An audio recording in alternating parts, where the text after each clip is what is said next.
Hi everyone, and welcome back to another edition of the Primis Pod. My name's Chris Cassidy, and I'm joined today by my colleague Liz Wilkie. Hi Liz. Hi Chris. And we're joined today by Together. Before we get into it, guys, would you like to introduce yourselves? Hi, yes, of course. My name's Nick Parker, and I'm the sales director of our network and club channel.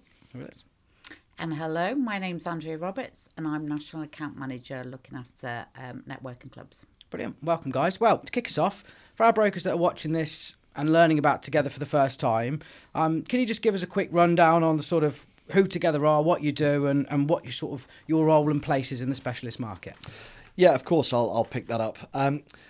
Together's quite an unusual lender in many senses of the word. We've been around for over 50 years now in the specialist sector, adopting a common sense lending approach to everything that we do. It's in the core of our DNA. We help so many different customers, from self-employed, employed with complex income, those that are retired looking to unlock equity in their property, SMEs, entrepreneurs, landlords, aspiring property investors, and developers, and even high net worth individuals. So when you try and explain Together to anybody, I like to quite often use the analogy of a risk appetite fishing net, if you like. So many lenders will sort of fish in very sort of specialised areas. They'll fish in certain sort of oceans or pools or lakes or whatever it might be. Whereas Together's risk appetite gives us a net that would essentially cast most of the globe, if you like, in terms of our risk appetite and the criteria and how it expands, not just in terms of first charge and buy to let, but in many other sort of financial solutions that make up the specialist lending market, including bridging, commercial, seconds. Our position in the market is quite unusual as well, because I sort of break the market down into four key areas. You've got lenders that are looking for the perfectly perfect. Your high street lenders that have a very sort of formulaic model that they might approach. You've then got the imperfectly perfect, which is where there may be something quirky or unusual about the circumstances that maybe needs a little bit more of a caring touch, such as a building society or something like that. You've then got what I call the perfectly imperfect, which is where you're looking for somebody that's got something that's very clearly a specialist trait, a specialist need, whether it be adverse credit, whether it be something to do with the property or whatever it might be, that your challenger banks and your aspiring sort of like rate sensitive specialist lenders might be more akin to supporting. And then you've got where we sit, which is that imperfectly imperfect area, which is customers that need a little bit more of a hand-holding, a bit more of an understanding of the circumstances. Maybe it's quite complex layering. So where we sit is so broad in terms of its definition, but we're definitely a partner we'd love to get to know more about. Amazing. So you touched on lots of different areas of the specialist lending market there. I did. And we all know that we've seen a huge rise in momentum of specialists. There's almost an element of specialists becoming the new normal now, isn't there? Going forward to 2026, and what do you see? Like, what are your predictions for the specialist market? And more importantly, where do you see the biggest growth opportunities for our brokers? Well, if I sort of take this year in isolation, we are, I think, this year at the thin end of the wedge of a new industrial revolution. So we look at technology, AI, things that are just influencing the market and taking it in a new direction. We look at sort of like the jobs that are around. If we look at the Industrial Revolution, it completely changed everybody's occupations. If we look now, we're at the start of that journey again, where the jobs that people are doing today probably aren't going to exist in the same way that they do today in 10 years' time. Those people that are at secondary school just studying for their GCSEs in 10 years will probably be in jobs that don't even exist yet. So it's fascinating to see how that's going to evolve and move as the years come on. But AI is at the thin end. As I said, it's at the thin end of the wedge now, where we're seeing high street lenders maybe look at how they can adopt AI to support them pivot maybe more towards direct engagement with consumers, and how they keep those consumers once they've once they've arrived onto their books. And that's the same with distribution models. It's the same with lots of lenders. But what that's doing is it's opening up gaps in the market where people are focusing on specialist lending. Occupations are evolving. We're already seeing now more and more people in the content creator space than we've ever seen before. But most of that income is lumpy, quirky, infrequent. Doesn't really fit the mold of a lot of your mainstream lenders, and that's where lenders, specialist lenders, are going to really thrive and support those kind of areas. More and more people are going to be looking at needing to go into specialist types of occupations or second occupations where maybe there needs to be a more global view of their income that's beyond just what their PAYE earnings might be. So there is going to be a paradigm shift that we're going to see that's almost kick-starting this year. So it's going to be exciting to see that play out. If we look at bank base rate and where that probably sits, we're at 3.75 today. I think we expect that probably to drop to around 3 by the end of this year. I don't think we're going to see 2s. I think those days are probably firmly behind us at the moment, but we're seeing property prices probably remaining relatively stable. I don't think we're going to see much growth in the south. I think most of the growth opportunity is going to come from the north, and we're probably also going to see that polarisation of the private rented sector, with it already going into 3 pillars: those that are exiting, those that are consolidating, and those that are looking to grow. So there's lots of things that are gonna play into that market this year. Thinking about some of those complexities and customer profiles you've just mentioned, would you mind just explaining how you feel that Together can help support some of our brokers that are in this space and what they can do to succeed and even win business? Yeah, so I think, Nick, you brought up some really, really interesting observations and concepts there, really, for how our world is absolutely changing. The way that people earn their income is changing, and I suppose Together, because we have got that long 52 years of specialist lending history, we are a lender that will take each case on its own individual merit.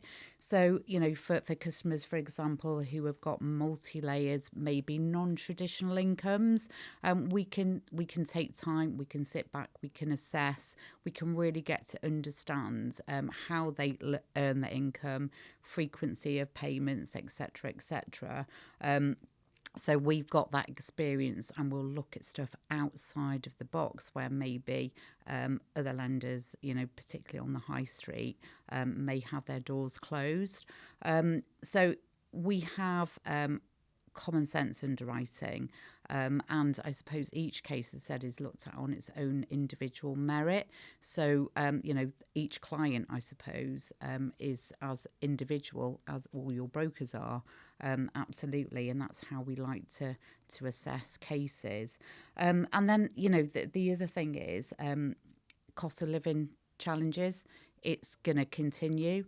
Nothing is changing anytime soon. And of course, there's many people that have now second jobs, maybe third jobs, and there are a lot of people out there who are really trying to get on the housing ladder and just need a lender who can have a sensible approach. And of course, there's those customers who have got a thin credit history, maybe, or an impaired or even a recovering credit history, and again need somebody to take a view and really understand their personal circumstances. So I suppose that's where we really come into our own, because we will work with the brokers to really get to grips with their customers and understand and make sure that we're putting them in a much better position on completion. And of course, there's that there is limited housing stock, as we know, and there is reportedly around about 1 million properties in the UK that are standing empty.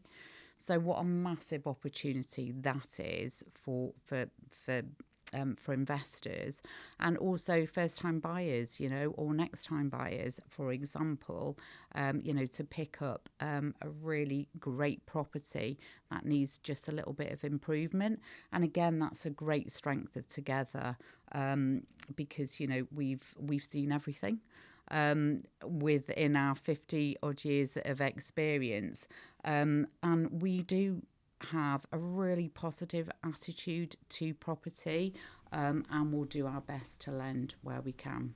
So we've done that's like, there's so many different opportunities in there of how you can help and support people. We've talked a lot about specialist, but if I can just turn the conversation around a little bit, because you are really strong in the buy-to-let space. You're the friend of many landlords, aren't you?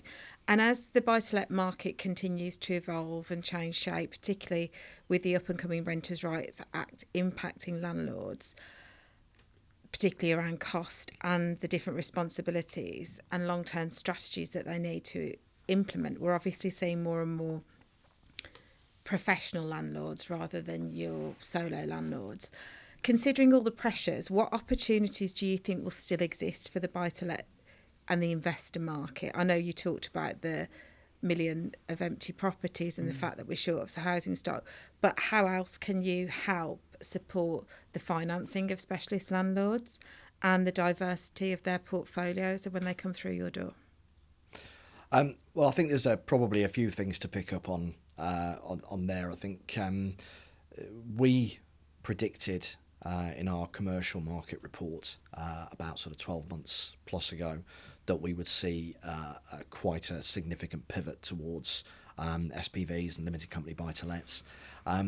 Surprisingly, we haven't seen that as aggressive a move as we thought we would actually see. There's still many individual landlords out there that are still strengthening their portfolios, diversifying their portfolios, but outside of the limited company structure, limited company is still growing. Absolutely, it is. But there's still strength. Professional doesn't have to mean limited company. It can mean lots of different things. The age of the dinner party landlord. The amateur landlord has probably had its time. We are trying to, the government is making moves to try and professionalise the industry, give it more of a credible outlook from that point of view. So we are seeing some of those probably exit the market. It doesn't mean that it's the end of the first-time landlord, but it's more a case of bringing those aspiring portfolio landlords who are looking to start their journey rather than actually those that are looking at one and done. It's those that are looking to grow and go into those. From a growth opportunity, if you look at it geographically, the north seems to be where there's a much more opportunity to diversify and to grow portfolios. London and the southeast has probably slowed down quite a bit. We've probably seen that as a direct result of maybe some of the more stagnant house prices that are taking place in the not quite negative house prices, but certainly slowing down in terms of their growth, if not standing still. So north is definitely where there's more opportunity. Manchester, Glasgow, those kind of city areas seem to be a really popular hotbed for not just people that are looking to buy to grow their portfolios, but actually take opportunities from areas that are being regenerated, and not just the student areas as well. One of probably the more interesting areas that people are going into more and more is that flipping. So actually, it's not actually renting to let out, although sometimes it is. It's actually being able to buy maybe at just below market value, being able to leverage some kind of short-term finance to be able to do that, to do it up with either a view to flip it, sell it on and make a profit, or actually turn it into some kind of rental opportunity, and in particular diversifying into those HMO multi-unit opportunities. And a lot of those where the challenges come within the market is down to how the title's set up. Is it individual titles? Is it all on one title? How do the lenders view that? And sometimes that can create complexity of its own. So that's definitely where your specialist lenders are going to be able to support that growth and support that entrepreneurial aspiration that landlords have to be able to move into those spaces. Yeah. In addition to that, Nick, there is a bit of movement as well into multi-unit properties, particularly for professional people that are really struggling, obviously, to get onto the housing ladder and are looking to really high-end, properties or rooms that they can rent that might have shared facilities, etc. downstairs. There is an increasing demand, so there is so much opportunity out there for diversification within that buy-to-let market, and the demand for that type of property, or maybe for conversions. It could be converting an old property, renovating it into a multi-unit function, whereby it can be rented out, and of course the landlord's going to not just have rent from one family, for example. It might be 3 or 4 different units. Amazing. So we've talked about lots of different opportunities and things like that. Obviously, Together's been around for a really long time, really well versed in the more specialist. I love the analogy around the fishing net and how big you can cast your net and how wide it is and how vast it is. From a broker point of view, can you talk to me a little bit about the value of your longevity in this space and how, they're complex cases, but often we see in the network and across the market, I suppose, complex cases always need to be dealt with in a hurry as well. So how does that sort of resonate on a real life day to day with your kinds of cases? Because it's always needs to be fast, needs to be now. Absolutely. I think there's a degrees of complexity as well. I mean, especially if you've not really done a lot of complex cases, one's idea of complex might be our idea of a Tuesday. It's really as simple as that. It's amazing how many brokers start with, look, I'm not sure if you'll do this, but, and then it's like, yep, not a problem, yep, okay. I didn't realise this would be something that anybody would pick up, let alone a lender. So it gives you that kind of experience, enables you to be able to cut through to ask the right questions, and to be able to get through to that decision really quickly. We have a number of things that we've put in place to support brokers to be able to get that decision for their customers really, really quickly. One of the things that we do every day as an organisation is we have something called Opportunity Knocks, where actually our field teams are able to speak directly to our underwriters with really complex and quirky cases that everybody goes on to. But the underwriters, the senior director underwriters, will be able to sort of say, yeah, that's one for us, we'll do that. Yeah, thank you very much. And it's like a hit session. 30 minutes, in and out, you ask the question, can we get this done? Decision is yes. Wow. Let's move on to the next one. So it allows us to be really, really responsive with our brokers, with our customers. But we've also built our proposition, our network and club portal has been built around being able to give that certainty of decision up front.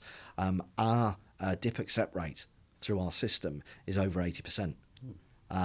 It's absolutely phenomenal, the return that we have on there because of that complexity that you talked about, our wide risk appetite as well.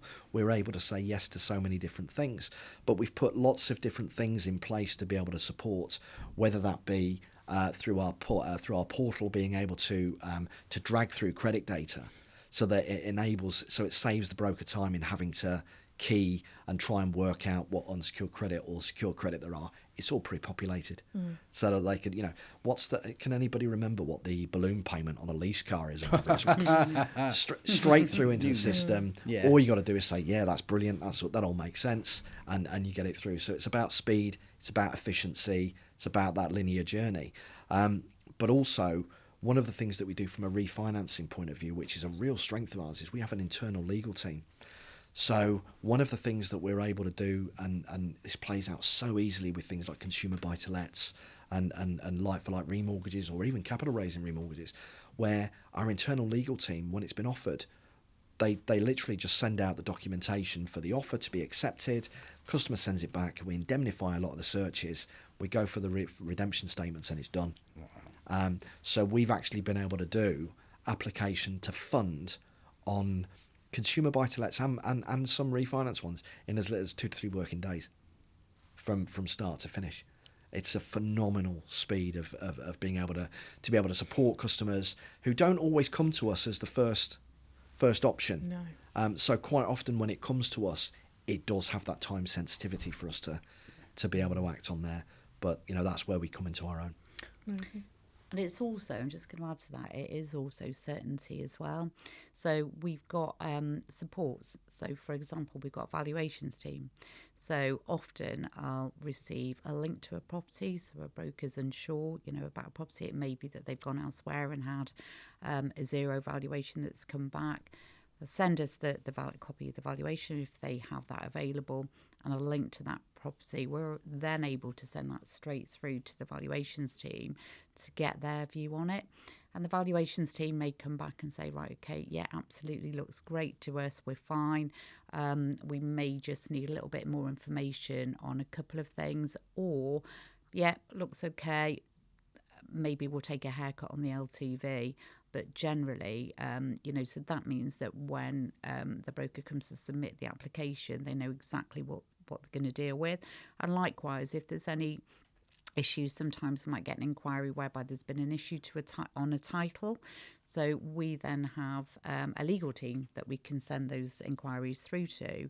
And then, of course, the legal team will provide us with more information that we need to gain. So it's just making sure that the broker's got a certainty of decision when they submit that application. So you've talked to us about complex approach. You've talked to us about your flexible underwriting and how you can support some of these changing customer needs. To our brokers that will be watching this, can you share an example of when you've sort of really supported a broker with a case that was perhaps really difficult to place, and together was able to step in, bring some of what you've explained to us to life, and provide a product that made it work? Yeah, absolutely. I've got a really, really good example of that. So, of course, Primis came on to altogether came onto the Primis panel, should I say, 9th of September last year. So we are really only, just getting going with the network. However, quite soon after the launch, we had a great buy-to-let application in, which is a really, really good example. So it was an auction purchase. So number one, speed. Obviously, it was of the essence. The application had been with another lender, but had fallen down at valuation. So it had fallen down at valuation because the property was a flat above a betting shop. And whilst, of course, the broker had done all the homework that they needed to do, it was just let down at valuation stage. So obviously it came together, and we acted on it really, really quickly. We gave that surety of decision with regards to the valuation. So, of course, before the case came in, because we knew time was of the essence, we made sure that the property was acceptable to us. Case submitted and went from app to offer to fund within 16 days. And that is just a great example of how speed, certainty of decision, and, of course, we lent when it matters to that client. Probably taking that to another level, where we've actually got a property where the customer wanted to buy a flat above a shop, but actually the shop was a post office and a spa and was all on one title. So he actually wanted to buy the whole property, and because the flat, including all the associated land outside, was more than 40% of the square footage, we were able to do it on a first charge residential mortgage, all as one title, that's an amazing thing that shows our depth and strength of the types of things that we can support. Wow, I wouldn't have expected No. that at all. I'm quite shocked at that. There is so much that we've talked about today. Thank you so much for your time. It's been really educational. It's also been quite surprising, and it's definitely made the specialist market seem a lot less scary. Mm-hmm. What would your message be to the brokers that are watching today? How can they get involved? How can they be supported by you guys at Together? So first of all, exactly what you said, Liz, just don't be scared of specialist lending. Specialist lending can open so many doors. And as Nick has already said, you know, there may be a case where you think, no, they're not going to do that. Pick up the phone, have a conversation, because we will lend where we can. But yeah, and we are all about making sure that members are educated. So absolutely, if anybody even, you know, just wants to have a half an hour team session just to get a little bit more in depth about what we do, who we are, and the opportunities that we can open, please get in contact with us. There's a strap line that we use quite often that was coined by our illustrious leader, Mr. Mark Goldberg, is, you know, it is working together to make things happen. We want to work with brokers to understand their customers, to understand their circumstances, go beyond the what's down on paper, understand the real life event, the real life story, and look for reasons to lend and say yes. And that's what we are, in essence, we are all about. It's what we've done for 50 years and what we'll continue to do for the next 50. Amazing. Thanks so much. Great way to finish. Thanks, guys. That was brilliant. Pleasure. Thank you both. Pleasure. Thank Thank you. you. Thanks.